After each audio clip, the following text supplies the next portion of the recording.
Shelby Crum. So before we get started, though, I do want to go over a little bit of housekeeping. For those of us joining in via Zoom, you can submit your questions. We'll have some time dedicated towards the end to be able to answer those questions. But also, if you're joining us live via social media, submit your questions. We can see them as they come in, and a member of our team will share those with our panelists, and we'll try to get those answered for you.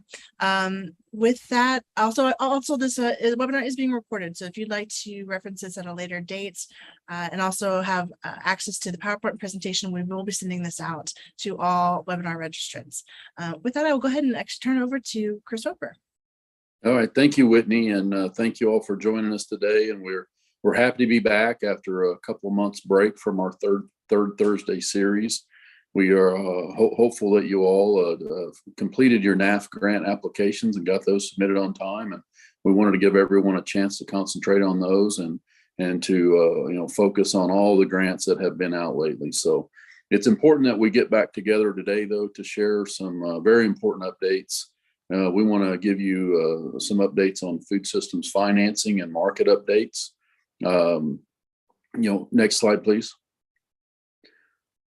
Throughout our agenda today, we're going to cover a recap of the webinars that we've done over the last several months.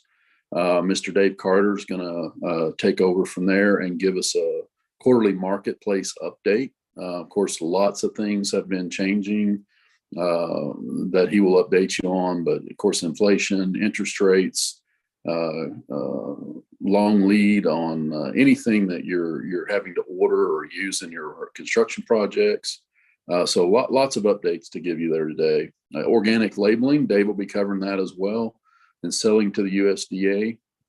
And then Shelby and I will run through some grant recommendations and opportunities that are open right now. Lots of things that ongoing, with the drought, there's drought assistance, there's wildfires if you're in a wildfire affected area, as well as the meat and poultry processing expansion program that's been ongoing for the last several months. So we'll also cover some loan opportunities and options for you. And then lastly, we'll answer some questions. We do have a lot of slides to cover. We'll try to get through them as quickly as possible, and then allow some more time for questions and answers as well. If you have questions, feel free to put them in the chat. Or if you want to wait until the end, we can answer them at the end as well. Next slide.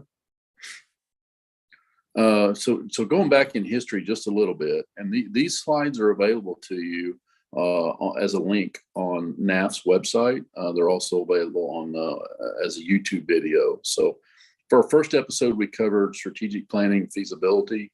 We really wanted you all to think about food sovereignty assessment, feasibility studies, and business plans.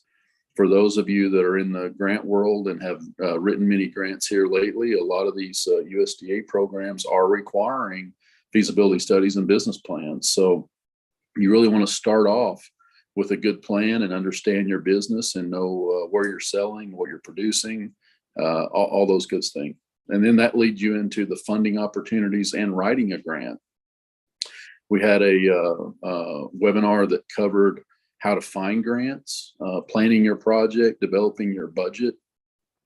And then, all those things coincide with your business plans and feasibility studies. So since that one, Dave has also done a grant writing webinar as well. So if any of you are looking for tips on grant writing, feel free to reach out. We'll always try to help you get the information you're looking for. Episode 3, we covered standing up infrastructure and trying to help you think about what you might need for your projects that you're looking to develop. So, if you're looking at meat processing or food storage or food distribution or any other project, the tips that we try to share with you are things that you need to think about when you're looking at site selection and when you're planning a facility and all the different things you might need. Next slide. Episode 4, we covered labor and training opportunities. These continue to be opportunities today, but we do see some changes in the market, which we'll cover a little bit later. These were important, obviously, last year as labor was hard to find and always looking for good training opportunities. So again, reach out. We can help you find these again, and you can always look at these videos that we did earlier in the year and late last year. Episode 5, we had a guest that joined us on that one, and we covered HACCP plans and food safety plans. There are more resources available for that now, as well as more food processing facilities have came online. And obviously more tribes are developing food processing facilities. So these have really been updated recently, and more resources are available to you. Episode 6, we covered using tribal products in retail and vertical integration, how to make the products that you're using inside your own facilities, basically. So, helping you plan those, identifying food security issues, and helping to solve some of the food security issues. Episode 7, we covered how tribal foods tie into feeding programs, covered some of the benefits of using tribal foods, identified places to use tribal foods, and then identified some of the infrastructure and labor that you would need as you're developing that. Next slide. Episode 8, we covered agricultural policy. So I'm sure a lot of you have seen lots of the roundtables that have been going on recently, and especially all year, really. We covered this early in the year so that we could hopefully prepare you and get you ready to participate in some of these roundtable sessions. They're still going on, but they are wrapping up here fairly soon so that they can get their recommendations to Washington. So if you do have comments on the Farm Bill, make sure that you're sharing those. Episode 9, we covered food distribution, storage, and logistics. Again, big issues here. Having facilities available to store food, being able to can food, being able to deliver food. These are all important issues that I hope you all are thinking about and looking at. Episode 10, we covered the regional food models and opportunities. We reviewed Native American Ag Fund's Regional Food Hub model and the publication that is available on NAAF's website. If you haven't reviewed that, please still do. It's still relevant. It's kind of a working model. It's always evolving, but it is kind of a master plan of where we think that we should be going. And please read them, participate in them. If you have comments, please share those as well. We talked about various marketing opportunities. Dave gave us a good update back then. And then again, we try to end up with recent funding opportunities, as we will cover again today. Next slide. With that, I'm going to turn it over to Mr. Dave Carter. A lot of you are familiar with Dave. He's going to provide us with the quarterly market updates, and he's going to cover the next couple sections here, and I'll join you back here toward the end. Dave? All right. Thanks, Chris. I really appreciate it. And just as some background, for about the last year, we've been developing some quarterly market updates for NAAF. It includes online, first of all, sort of a market basket summary, so you can see how different brands are trending and tracking in different products, as particularly native producers are trying to develop some markets for the marketplace. But the quarterly market update really tries to focus in on some trends that may create some challenges or some opportunities as we try and stand up these new food processing projects. So let's go ahead and hit the first slide there. This last quarter, there's just one trend that's really dominating everything, and I think all of us realize it's the trend of inflation. Food prices are up 12% over the last year. We're largest increase in over 40 years. And so, 9 out of 10 consumers right now are really concerned about food prices. And what we're really trying to track is to see is, this is sort of a short-term blip that we're going to get through, or if it's a long-term trend. I know in the last month, we've actually started to see fuel prices slip back a little bit. That's one of the big factors. So, maybe we'll see this moderate. But if it happens as a short-term blip, people will make some temporary adjustments. If it's a long-term trend, people start to make more long-term changes in their habits. So that's what we're keeping an eye on.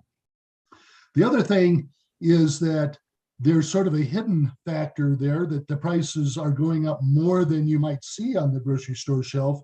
And that's because of what they're calling shrinkflation. You're looking at brands all across the board that are, that are reducing their size of their products. I just included a few of them there, like Chobani, the Flips yogurt, are now through 4.5 rather than 5.3. Folgers coffee canisters are 43.5 compared to 51. Just about an hour ago, I was reading a report that, this is happening in the restaurant area as well, that restaurants are getting more and more complaints because people are getting smaller portion size.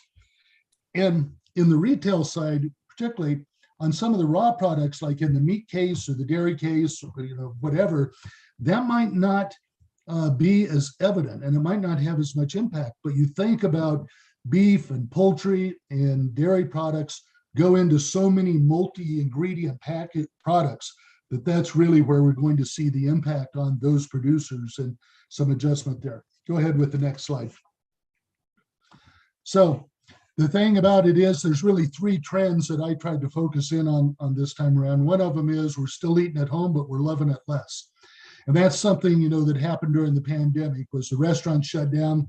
Everybody came in, started eating at home, and were getting creative. They were inventing P.F. Chang's Bang Bang shrimp recipe at home, or, doing those type of things. And there's a little weariness that's setting in. So, most of the people now are saying, yeah, I'm cooking at home, but I'm getting tired of cooking the same old things. I want some variety, but I want it to be pretty simple.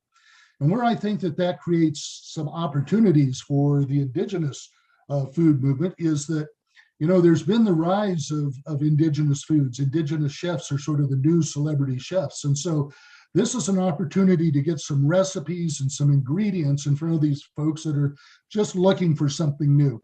People are going on to websites and blogs, they're looking at social media, they're watching cooking shows. So the more that we can get indigenous products into those venues, more helpful it's going to be. Go ahead. Number two is we're starting to see more and more consumers shift over to store brands. And it used to be, even 5 years ago or so, the store brands that you saw were equated with sort of the bottom line. They were probably compromised on quality just as they much were price. That's not the case anymore. You're looking at these stores that are bringing about their own brands that are really based on some good quality and value. So you got Kroger's that has Simple Truth, and Open Nature, Safeway, and Albertsons have O Organics. You have Whole Foods with their 325 brand. And the thing about that is the retailers, when they create these store brands, they're not manufacturing. They're just licensing that out. They're just having someone else manufacture that and put their label on it. So again, for some of these new, manufacturing projects, this might be an opportunity to enter into an arrangement to manufacture some of those store brands.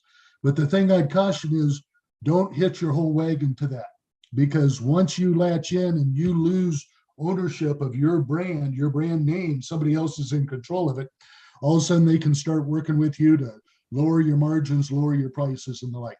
Let's go to the third slide, the third trend here. So, and then what we're seeing is continued rise of online shopping and the fall of store loyalty. People, when the pandemic came, they lost their loyalty to wherever shop. They were trying to find wherever they could get toilet paper.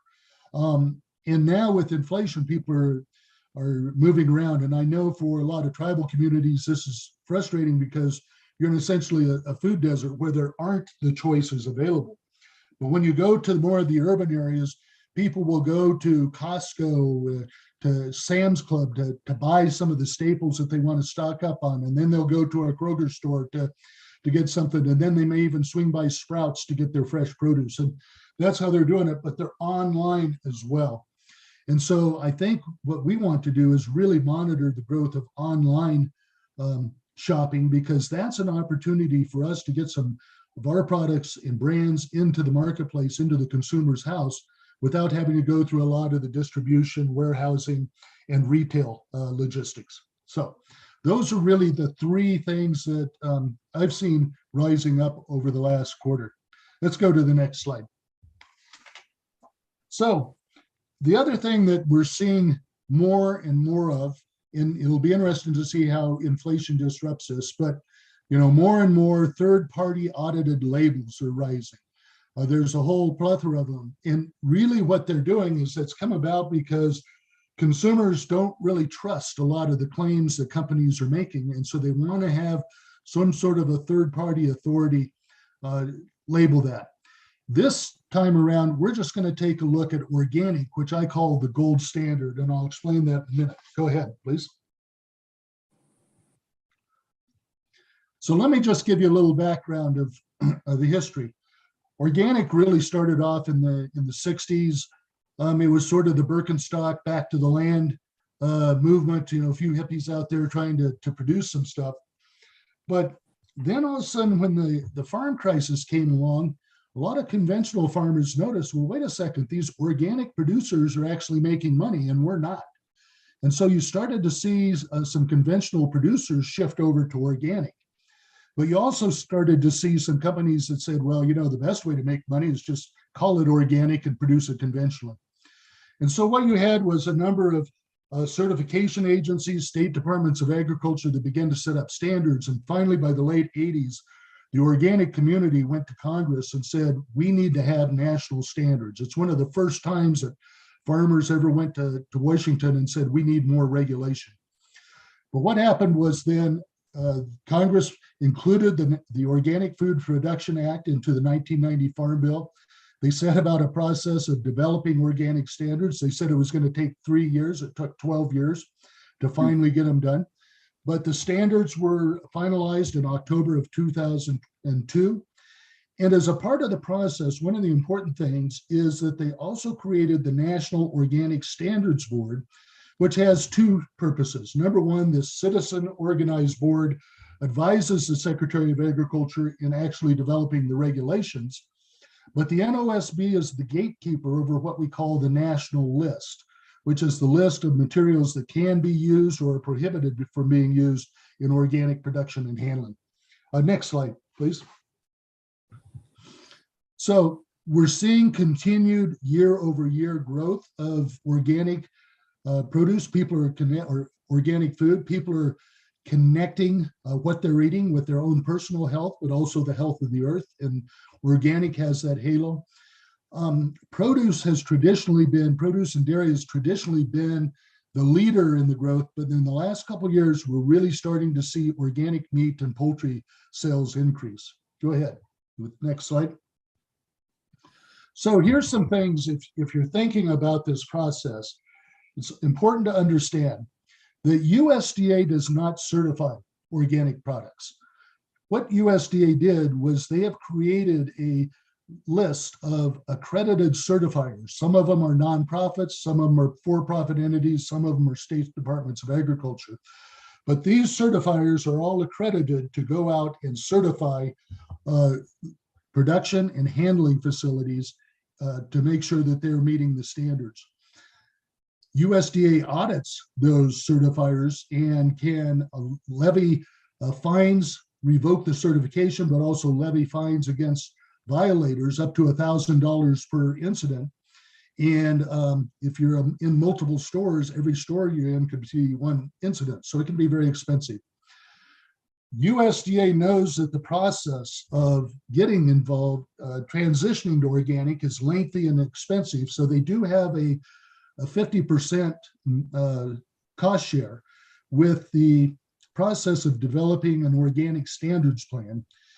And Secretary Vilsack now, just a couple of months ago, announced another $300 million commitment to assist with organic certification, but we don't know exactly what that's going to look like yet. Next slide, please. So certification begins with an organic systems plan, and that's essentially, you think about a HACCP plan, you think about anything else. This is your rule book for how you are going to either produce or process your organic products. And the thing to do is to pick out an organic certifier that you want to use, because if you go into their website, they usually have some templates of how to develop your organic system plan. Now, you can't use those certifiers to help you fill out the plan. They're not there to assist you. They're there just simply to audit and make sure you're doing it right. So you may have to go to someone else to assist you with developing that. But as I mentioned before, the problem is the transitional process for particularly crop and livestock production. If you're a crop producer, you have to certify that that land has been treated organically for 3 years before you can certify your product. And that's really difficult for a lot of farmers, because if you think about land that's farmed conventionally, it's almost like it's addicted to a drug. It's addicted to those chemicals. And so when you take those chemicals away, it's like going cold turkey. The land kind of collapses, and it takes it a while to build up that organic matter, that those microbes and everything that help it get its production back. So that's why they have some of these assistance programs coming back. Now, with livestock, you actually animals have to be raised organically from the last third of gestation before they were born, or from the first day of life if it's poultry. With the land, there is some ways to short circuit that 3 year. And one of the best examples is if there's a land coming out of CRP that hasn't had chemicals on it for the last 3 years and it has good record keeping, that can automatically be transitioned to organic. So there's some different ways of doing it. Next slide, please. And then this little graphic here just kind of gives you the process, the step-by-step process of going through and obtaining that certification, developing your organic systems plan, going through the audits, may have to make some changes and the like. And once you are certified, then you are audited on an annual basis to make sure that you're in compliance with that organic systems plan. Go ahead, next slide. So here's just some of the basic requirements for land and crops. If you're raising something organic and you're next to conventional farms, you have to have a buffer zone. It doesn't say specifically how much that is, because it depends on the geography, the climate, the wind directions, but you need to have a buffer zone to try and prevent contamination. They know you can't stop it. Birds fly, winds flow, water moves, but it's try and prevent it. You need to use practices that help build the soil, tillage, cover crops, rotation, and your list of chemicals or products that you can use is on what we call the national list. Section 205-601 lists that. It's a misnomer to say that you can't use chemicals or can't use fertilizer in organic crops. You can, it's just that they have to be organic based. They have to be organic compliant, and that's all on that national list. For livestock, antibiotics and growth hormones are absolutely prohibited in the US. And that's a bit of a difference from like the Europe and some of the other countries, where in Europe they allow antibiotics to be used as a therapeutic, but then there's a withhold period. Here in the US, it's a never ever program. There's only a limited number of synthetic parasiticides allowed, and they can only be used as an emergency treatment on dairy stock and fiber-bearing animals. They can't be used on slaughter stock at all. And that's a real hurdle for a lot of livestock producers. And then there's some new pasture requirements that have come around in the last couple of years to really try and make sure that organic livestock is being raised primarily on pasture. And it's kind of a complex formula, but it's intended to make sure that consumers are getting what they expect out of organic. Go ahead, next slide. In livestock, you can use your normal vaccinations, and you cannot withhold any treatment just to keep organic status of an animal. If you do have to treat it with something that's prohibited, then you have to take that animal out of your organic regimen. And then the list of what's allowed for organic livestock is in section 205-603. And then the third area is the handling requirements. This is for meat processors, produce handling facilities and the like. And so, first of all, you have to have segregation protocols. Most organic handling facilities also handle conventional products. And so all you need to do is have segregation, make sure that you have some clean out between processing organic and conventional. Most operations do organic first thing in the day and then go to conventional. You have to make sure that any of the organic ingredients that you're buying, that you have the organic certificates from those suppliers. And then you have to have your sanitation and pest management utilizing the products that are on the national list under section 605. And then there is also 19 ingredients that can be used as coloring or natural preservatives and the like. Those are called non-organically grown agricultural ingredients, kind of a long mouthful, but that's in another section of the national list. Go ahead. So there are a lot of resources out there to help you. The USDA National Organic Program has a program manual that has sections on all of these things. It has the list of certifiers, all of those steps. So you can go to the USDA Organic Program, National Organic Program, and get that.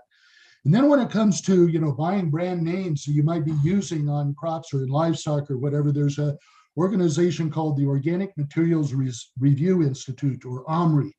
And they keep a database of what is allowed, not only in the US, they do it for Canada, Japan, the EU, but it also helps then producers and processors know that if they're using some brand names or some generic products, that they're in compliance. So that's really the overview of the organic certification process. I call it the gold standard because it is the only certification label out there that has the USDA auditing it and has penalties for non-compliance that are pretty stiff. Let's go ahead. So the other big thing that I think has come about as a growing trend is selling to the USDA. And USDA, the commodity procurement services at USDA, are actually implementing some changes to make it more feasible for smaller facilities and for tribal-based projects to sell their products to the USDA. So we just want to run through that very quickly. Go ahead. So this is about a $6 billion marketplace for fruits, vegetables, meat, poultry, dairy products, and other commodities. And there's really two agencies within USDA that kind of work hand in hand to administer this.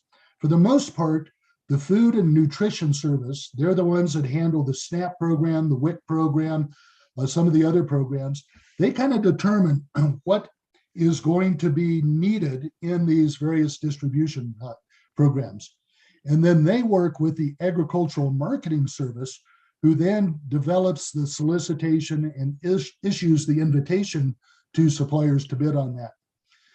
So what we want to do is really talk about the types of food distribution programs that are out there, the commodities that USDA purchases, and then finally, how to qualify as a vendor. So let's go right into it.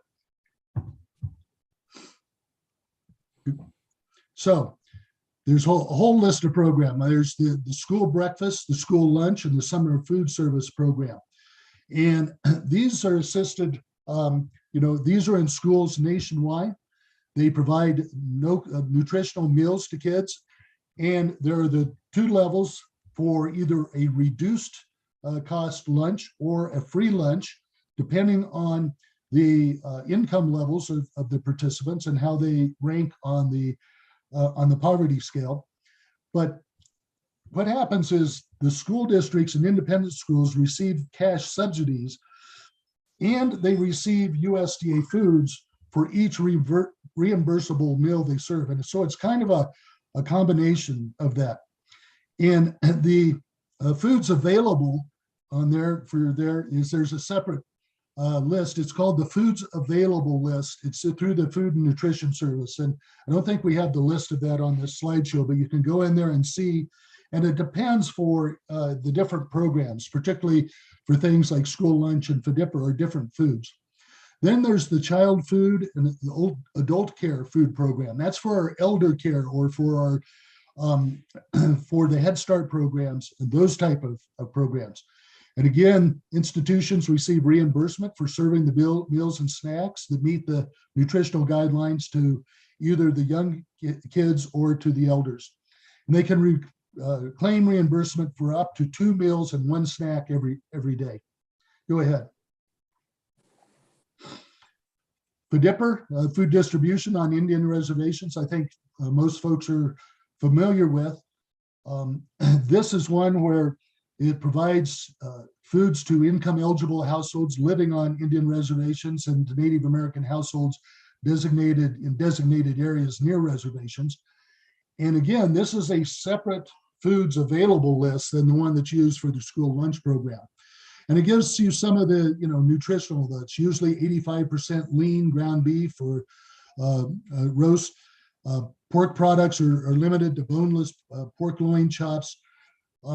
So you have to go through there and see exactly what they're wanting to buy. Again, if you bring up this recording, you can click on there and it'll go to the foods available list. Go ahead. Now, I was going to say on the FDIPR program before I left that too is, it's been challenging in the past because for so many areas, tribes now are producing products that could go into FDIPR, but USDA just provides those commodities for free. So it's kind of hard to compete against free. Unfortunately, USDA is putting together some programs that are in place right now on a trial basis on pilot projects so that tribes and tribal processing projects can be the vendors for those foods that come back through FDIPR. There's the Commodity Supplemental Food Program. This is for low-income senior citizens, and it has a separate foods available list there. And then there's the TFAP program, the Temporary Emergency Food Program. That's the one that most of the food boxes were put together through during the COVID pandemic.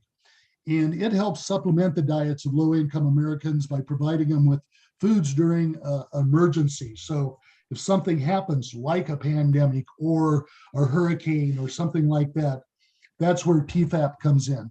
And that too has its foods available lists. So it's good to go through all of those lists and see, are we producing, are we processing any of the types of commodities that could go to USDA? Go ahead, next slide. So the first thing to do is determine if your business is capable of supplying the federal food distribution programs. One of the things that's important to remember is they generally buy products in truckload quantities. So, you got to be in a position to produce about 40,000 pounds of product, or at least hold that until you can get 40,000 pounds of product at a time. They have some really stringent food safety provisions in there. And so, one of the things I know has been a challenge in my background in the bison business is that if you produce that product, you have to have that down to 0 degrees Fahrenheit within 72 hours. Now, USDA worked with us to say that's 72 hours from being placed in a freezer, not 72 hours from being produced. So that's a little helpful, but it might require that you have access to a blast freezer, either one in your facility or one at a cold storage facility. And you really need to know that you're going to have that availability before you start to put together a proposal. And then there are just a few select facilities that USDA uses to do the food safety testing. There's 5 of them for poultry. There's a smaller number even for beef. And so if you're producing a product, you've got to take those samples and you have to ship it off to have them do the testing on the micros. And you have to hold that product there until those test results come back.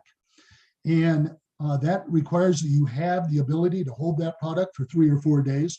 But it also has the need that perhaps if something does get rejected, that you have the ability to do something else with it, that you can turn it into a cooked value-added product or something else. So that all needs to be part of the decision tree that you go through. And then here we have the commodity procurement qualification requirements checklist. You have to be in their system award management, their SAM system. You have to get signed up for their web-based supply chain management registration. You have to have letters certifying your capability to perform, letters of reference, and you have to be able to provide some audited financial statements. Go ahead, next slide. So once you're signed up, you'll get notifications of solicitations for whatever products that you're trying to provide to USDA. And so then you'll need to, review that carefully and determine your ability to supply, and then go through that checklist. It has all of your grade standards and your seasons and formulations, all of the things that you need to have put together.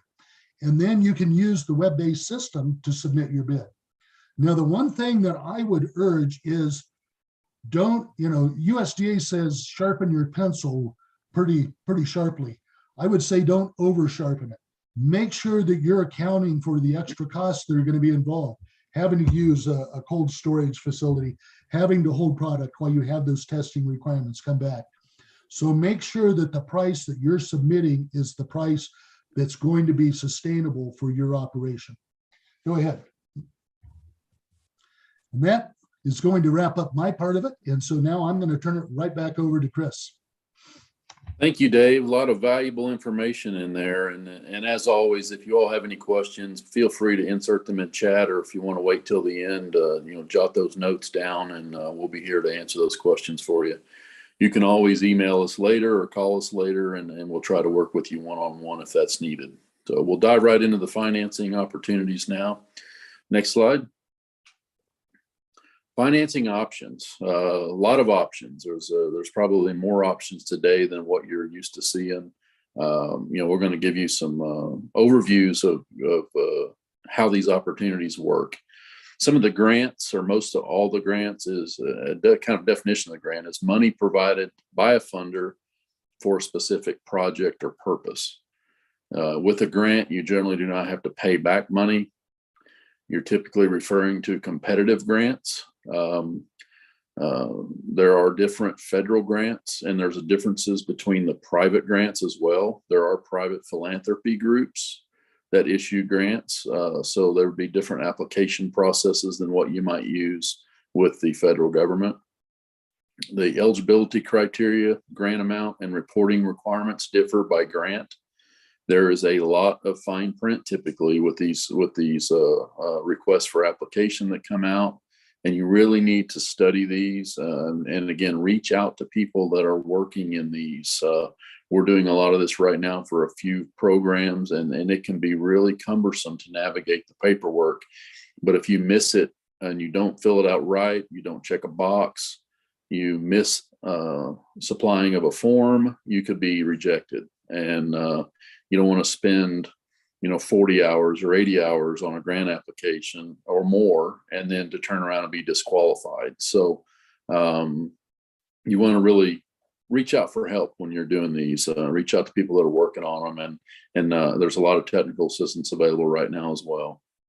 You want to really review the request for applications to see if you're able to apply for multiple grants at once. Some of these grants are open for multiple projects at the same time. Some of them have a dollar cap that you want to pay attention to and make sure you're following all the criteria. But you really want to understand these programs before you spend lots and lots of hours on them filling out paperwork. Loans, money is borrowed and expected to be paid back with interest. Loan terms vary drastically based on lenders, project, loan amount, and I'll say lender type as well. Some of the lender types can be private banks, credit unions. There are private philanthropy lenders as well. They're using granted money. So lots of opportunities there. And again, we can help you find these lenders based on your project type if you want to reach out. Loans, being awarded grants can help lower the risk of your loan. And what that means is if you get a grant for, say, 50% of your project cost, that's going to be coupled with a loan or even some of your private dollars. But lenders look at that very favorably because it lowers their risk when they're loaning you money. So that's kind of what that means there. You can stack finances when you're performing a project or building a project so that it lowers the risk for everyone. So it's something to pay attention to and understand as you start to develop these projects and plan these projects. Next slide. Some of the financing options that we're going to cover, one of the main ones is grants.gov. Pretty much any federal grant that's coming out is going to be published on grants.gov. You're going to be able to access all of the documents on grants.gov, and more than likely, they're all going to have to be submitted on grants.gov. So you're going to have to make sure that if you're an entity that is seeking grants, you're going to have to make sure that you have a username and password, and that can take several weeks to achieve. So don't think that you're going to go on there, log in, find a grant, and submit it the same day. That's not going to happen. So make sure you plan ahead, plan accordingly, and again, ask for help if you need help. Lots and lots of newsletters available these days. Native American Ag Fund obviously has a good one. They try to recap the opportunities that come out each month. IEC has a good one. Indigenous Food and Agriculture Group, their University of Arkansas has a good one. Lots of different entities. USDA has their e-newsletters that you can subscribe to. If you get on USDA's website, you can actually subscribe to the various department newsletters. You can click all, and that'll get you all of the 56 different office newsletters, or you can go through and click the different departments that you would like to receive newsletters from. And then you will make sure to get all the updates whenever they issue a grant opportunity or have important information. Then you can be rest assured that you're going to get that email from them when it comes out. Another good one that is fairly new this year is the USDA.gov/meat. This website is specific to meat processing.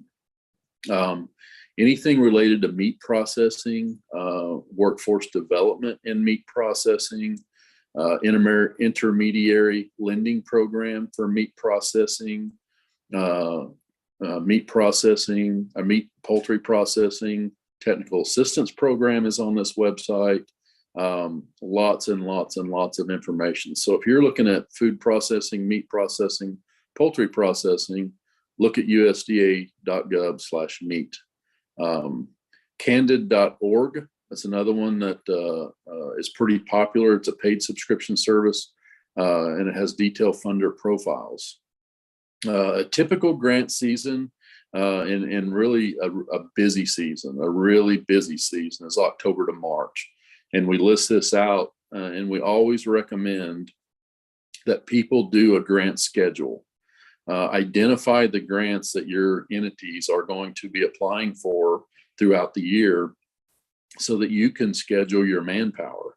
And if you're using an outside grant writer, trust me, they are using schedules as well. And if you don't get on their schedule early enough, then they won't be writing your grant. You cannot call them at the last minute and expect them to write a grant for you if you're not on their schedule already. If you have internal grant writers, that's excellent. But again, make sure you get these grants on their schedule so that you can make sure and get them completed in time. A lot of these grants are known to come out at specific times, and they have criteria that are pre-developed so that you know what you're going to have to submit, or at least roughly know what you're going to have to submit. So you can be working on some of this upfront data and information gathering before the grant actually opens, and you can be ready to submit it faster. When these grants open, you're only going to have a 30 to 60 day window typically to get the grants written and get them submitted. So the more work you can do up front, the better off you're going to be and the more successful you're going to be. Next slide. Read the request for applications thoroughly. I've said that already, and then read it again, and then read it again, and then ask somebody else to read it and get their opinion. So these things are very difficult. They can be hundreds of pages, but you have to make sure you're complying with the RFA. If you don't, you can be disqualified. Again, if you miss checking a box, you can be disqualified. Very important to understand the RFA. And again, look at the previous year's RFA if the grant's not open yet, so that you can understand what they've done in the past. And then when the new one comes out, you can read that one to see if it's the same, or maybe they've made some changes.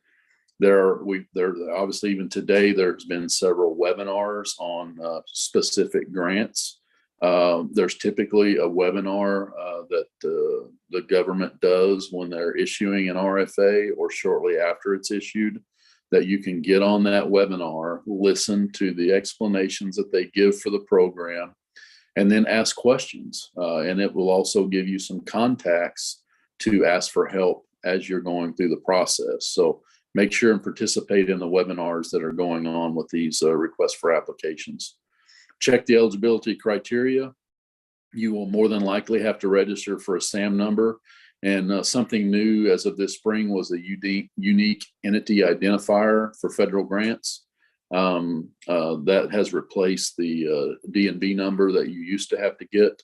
But in order to get the SAM number, again, this could take several weeks. So make sure you start early and plan ahead to get that number before it's busy. So just understand that grants.gov and SAMs both take time to get. And if you wait till the last minute, you might be stacked up with everyone else waiting to get a number right before your grant is due. So don't wait till the last minute on those.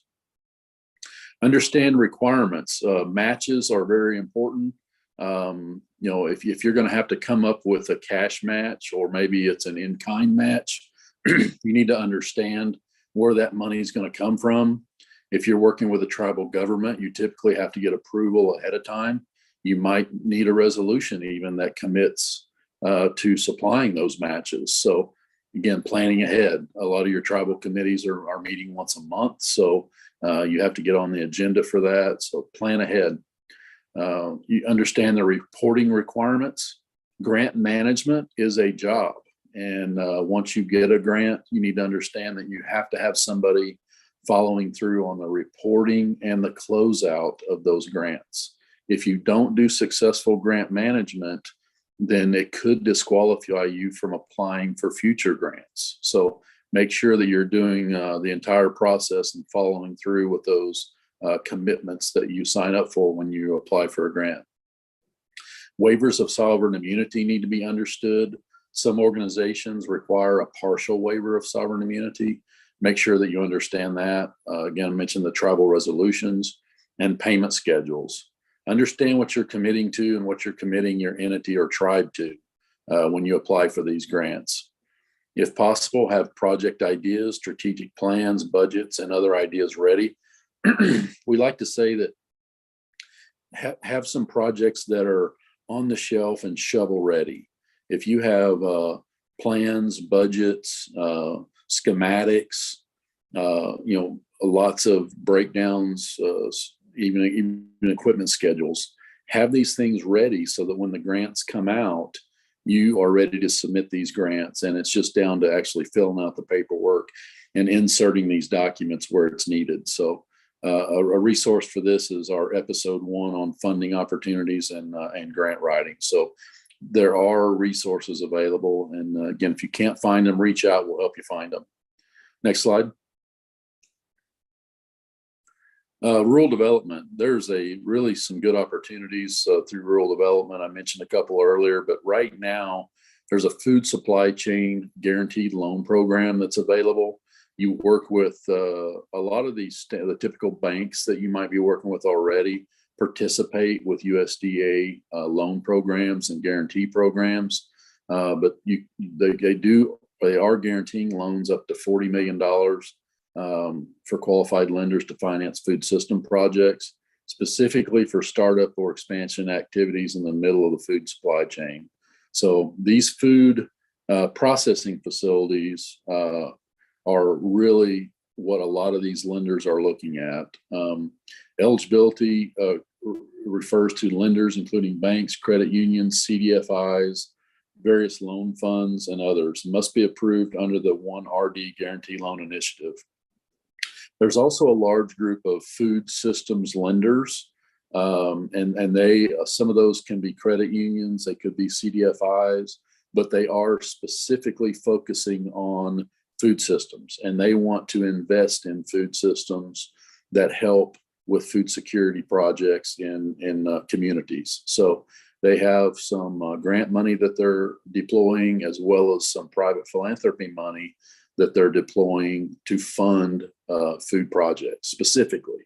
So they really care about these food projects and want to be a part of the solution in these communities that are fighting with food security. The meat and poultry intermediary lending program. I know it's easy to say, but that closes July 25th, so coming up pretty quick. Private nonprofit corporations, public agencies, tribes, and cooperatives that finance or plan to finance the startup, expansion, or operation of meat and poultry processing are eligible to apply. So typically, institutions that are already lending money or are set up to lend money are the ones that would be applying for this. But one thing that we really try to strive and push to, your projects can follow these funds to see who is getting granted these funds. If there are entities that are granted these funds in your area, then we encourage you to try to work with them, at least keep the conversations going and see if they can fund your project. So it's important to follow the money, see where the money gets granted, and then see if they can help your project. Another very important program that came out this year was the Meat and Poultry Processing Expansion Program. We've worked through round one already, and the grants have been submitted for round one. We are waiting for round two to come out. We have not heard a firm date on when the guidelines and the RFA will be open for MPEP round two. If you're a group that applied for MPEP round one, they have sent out the disqualification letters on that already. So if you did not get one of those, then good for you, you're under review. So, and the same goes for the MPERD program that was sent out through AMS. The MPERD program has also sent out their disqualification letters for that round two of MPERD funding. So if you did not get a disqualification letter, then your grant is being reviewed. So good luck to you all if you did do that. Next slide. NAAF has some really good programs right now. They actually had a webinar earlier today on workforce development for meat processing. We will try to always share with you those webinars as well. But NAAF currently has some tribal college education equity grants. They're designed to help build tribal education capacity in food and agriculture, specifically for Native Alaskan American Indian students. The priorities include culturally relevant curricula design and materials development, culturally responsible faculty development and teacher preparation, and more. AFRI has the Education and Workforce Development Program. It's focusing on developing this next generation of research, education, and extension professionals in the food and ag sciences. It supports professional development opportunities for educators, non-formal education for youth, fellowships, and more. Next slide.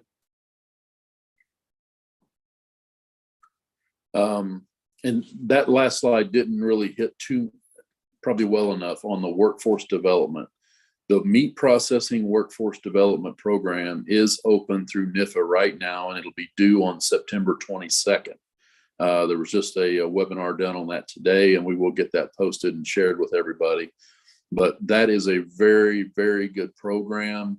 It's up to $650,000. Each community college, technical school, university that's interested either in expanding their meat processing training or starting the training programs, you can apply for up to 2 projects with that program. And again, it's some good money, no match required on that. But again, it closes on September 22nd, 5 o'clock. With Farm Service Agency, we've had some good updates with them as well, and we felt it very important to cover some of those. The Farm Storage Facility Loan Program is a very, very broad program. It provides low interest financing so producers can build or upgrade facilities to store commodities. The loan terms vary from 3 years to 12 years. And you can build barns, you could build silos, you can build coolers, freezers. You can have trucks that distribute feed or move commodity products. The maximum loan amount for storage facilities is $500,000 and $100,000 for storage and handling trucks. There's also a micro loan program that goes up to $50,000. So That's a quick application process to go up to 50,000. But if you need something bigger, always look at those larger amounts for your bigger projects. Disaster assistance programs. These are extremely important right now. If you're in an area where there's drought or wildfire, you've had disasters that have affected your livestock. Maybe you've had fields burn up or fencing destroyed. That's where these disaster assistance programs come into play. And you can work with your local FSA office to make sure that you can participate in these programs. It's very important also. We had an update with FSA yesterday, and FSA needs to make sure they have all of the proper contacts for tribes. If you don't know who the contact is for your tribe, please reach out to the Farm Service Agency office. And if you're supposed to be the contact, make sure they have that. They also typically have to have a signatory authority on file. They can also help you get your tribal properties in a farm number. And you need that farm number to be able to participate in these programs. And that also helps you participate in the NRCS programs. But if you're looking at the LFP, that's a livestock emergency assistance program. You have the livestock indemnity programs. You have ELAP programs. There's just a ton of programs. You can work with your local office to see if you qualify. But if you have losses, please reach out to your FSA office, and they can help you through that. There's lots of farm loan programs, and those include farm operating loan programs, not just purchases. But there's several different programs, even for first-time buyers. So look at those. There's crop insurance and cross crop loss programs, and again, farm land damage programs that I mentioned earlier. Something that is really probably not being used as much as it should is the heirs property relending program. If you are part of an heirs property and there are issues in clearing up the titles, there is some money available through Farm Service Agency to help you get through those issues. Which happens so many times on tribal land. So just keep in mind there's help available. And if you need assistance, please feel free to reach out. Next slide. Loan options. A lot of loan options. We're not covering probably all of them here because they're so broad. I mentioned Food Systems Lenders Network. There will literally be hundreds and hundreds and hundreds of lenders in this network, depending on what region you're located in. And that goes the same for private lending institutions as in local banks. Literally hundreds and hundreds of local banks available. You want to deal with a bank that's familiar with your type of project. If they don't understand what you're trying to do, it's going to make it harder for you to convince them to lend you money. So it's going to be hard. The CDFIs, those are getting more popular, and they are more and more available around the United States. So these CDFIs typically are specializing in certain markets. There are a lot of native CDFIs now. There are a lot of food systems CDFIs now. So these are specific to really focus on that need of their focus area. So again, if you need help finding institution, please reach out to us. We'll help you. Farm credit is again a viable option. Been around for years and years. American Ag Credit and Ag America Lending are a couple other locations that you can look. But if you're looking to develop a project and looking for financing, please reach out to us and we'll try to help you at least get you several options of groups to talk to. Next slide. Okay, here's our contact information. Take a shot of this, screenshot it. Again, these are our private emails and cell phone numbers. We are available to you all the time. So if you have a project you need assistance with, if you are looking for something particular, just let us know. We'll help you find it. We're all working on technical assistance and outreach projects every day, and we are working with USDA on a few of these. So reach out, and again, if anyone has any questions, please let us know. Next slide. I think that's the last one. And Yes, I think it might be our last one here. all right. yeah. This was a long webinar, and we appreciate you all hanging in with us. Yes, we appreciate you all. If you have any questions here, we have a couple minutes if you want to answer any questions that come in. But I just want to also share a reminder with everyone that this will be recorded, and you can reference it on the NAAF website at a later date, as well as the PowerPoint presentation and a more detailed report from Dave's portion about the market update. So we'll have that all on the NAAF website. You can access that there under our resources tab. And also we'll share it out via email as well to our webinar registrants. But with that, I don't know if we have any other questions coming in. Any final closing thoughts from any of our panelists today? We appreciate everybody's time, and thank you all for joining us. And we kind of gave the whole load of hate today. So a lot of stuff. Yep. A lot of updates. Please reach out to us again if you them directly, or if you have further questions that come up later. Also, feel free to reach out to our NAAF team as well, and we'll connect you with our panelists here today. And we appreciate your time and appreciate the great information that you shared. And we hope everyone has a great rest of your day. Take care. Thank you. Thank you.